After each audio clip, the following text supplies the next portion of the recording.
How do you get your students' attention quickly and efficiently when things are out of control, noise levels through the roof, kids are everywhere, and you need them to stop right now? What do you do? Hi, I'm Amy Murray from Teaching Exceptional Kinders, and I am here today to discuss exactly that. My favorite strategy to use if you need kids' attention right away is a call and repeat or a callback. Now, this can look as simple as, the claps and they clap back to you. I'm not a real strong clapper. My clap isn't going to get anybody's attention real fast. Um, or a simple like class, and the kids say yes, yes, and then they stop what they're doing. I use that one all the time when I'm subbing. That works in almost any classroom. Another one that I've picked up recently that the rooms that I sub in have been using is the teacher says, I am looking for, and the kids stop and say, what are you looking for? I really like that one because they stop and look at the teacher to get their directions. And it clues them back into, oh yeah, the teacher is giving me directions. I need to pay attention to that. So that one's a great one. Let me know in the comments what some that you hear more frequently are, or some of your favorites are. My go-to was unique to me, and I still use it to this day. I used it when I was in the classroom. I use it subbing. I've used it at musical practice with like 80 to 100 first through fifth graders in a middle school cafeteria. We had to get everybody's attention fast and get them to stop talking. It's not the easiest thing to do. But if you have a strong call and repeat that is unique to you, that catches their attention, it will be a total game changer for you. And it can grab attention fast and keep it. Mine is real simple, and you're welcome to steal it because we probably won't run into each other in a classroom anytime soon.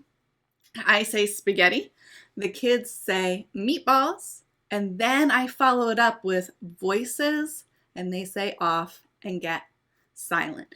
It is that simple. But I'm telling you, I can walk into a cafeteria of kids who none of them are my students. Kindergarten didn't eat lunch in the cafeteria when I taught. We were half day. Anyway, I would walk into that noisy cafeteria and yell, spaghetti! And enough of them would respond with meatballs. I could say voices. And then on the follow-up, everybody said off and got quiet. It works like a charm. Why?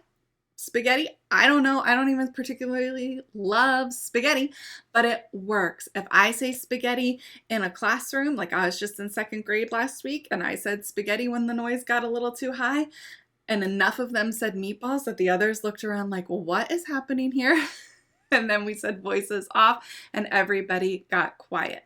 It's unique enough that it grabs their attention, and it's unique to me, so they know they're looking for me. I would do it in musical practice, and the parents, because I wasn't with teachers at that point in the day, would look like it's some kind of teacher magic. If you have a strong call and repeat that is somewhat unique to you, you can get attention like that no matter how loud or crazy it feels. Now, you have to practice and teach them. When I say spaghetti, you're going to say meatballs, and when I say voices, you're going to say off, and then we are going to be silent, and that's how this is going to work. Now, the other thing is you can't use it every 5 minutes because then it loses its effectiveness. So you're going to need other tools as well to keep them quiet, but this is just when things feel like, and I need you quiet right away, or there's a fire drill's coming and you need their attention right away. You can use your call and response and get them quiet.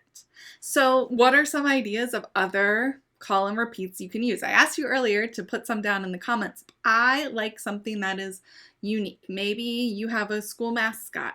Maybe you have a classroom mascot or theme that you really like. A favorite food, a silly food, just something to keep their attention. Maybe you want to change it seasonally. For me, I've always kept it the same because I can use it consistently no matter where I go, and it really works. It's quick and it's efficient. Another one that I used to do all the time was macaroni cheese. Everybody, and then they would say freeze. In the classroom that works, but it was a little bit long. I like the spaghetti, meatballs, voices off because it catches their attention fast. So here are some of my fallback call and repeats, if you will. Spaghetti meatballs, my biggest one. Class is real simple no matter what grade level you're in. I already talked about that one. Chicka chicka boom boom is a fun one. You could come up with something else to give them like a command afterwards. So if I would say chicka chicka and they'd say boom boom, maybe something else that rhymes to get them to stop. Even voices off is an easy one. Macaroni cheese we talked about a little bit earlier. Hocus pocus, everybody focus. I think if I were to use that one today, I would say hocus and they'd say pocus. I would say everybody and they'd say focus. It's good to have two back and forth with the kids if it's really chaotic, because that keeps them, it gives everybody a chance on the second pass to get with the program, if you will. Hands on top, everybody stop is a great one in the classroom. It could work anywhere too, because it also gives them something to do with their hands. But anyway, you need to have a good call and response for your students, for your school, for wherever you're going to be teaching, so you know you can get their attention quickly and effectively. So what are you going to try? Let me know down in the comments, and please let me know how well this works for you. If you are looking for more tips and tricks for all things classroom management, you are in the right spot. Please check out our classroom management playlist. I'll link it down below. If you need to get in touch with me, here is how to do that. And until next time, have an exceptional day.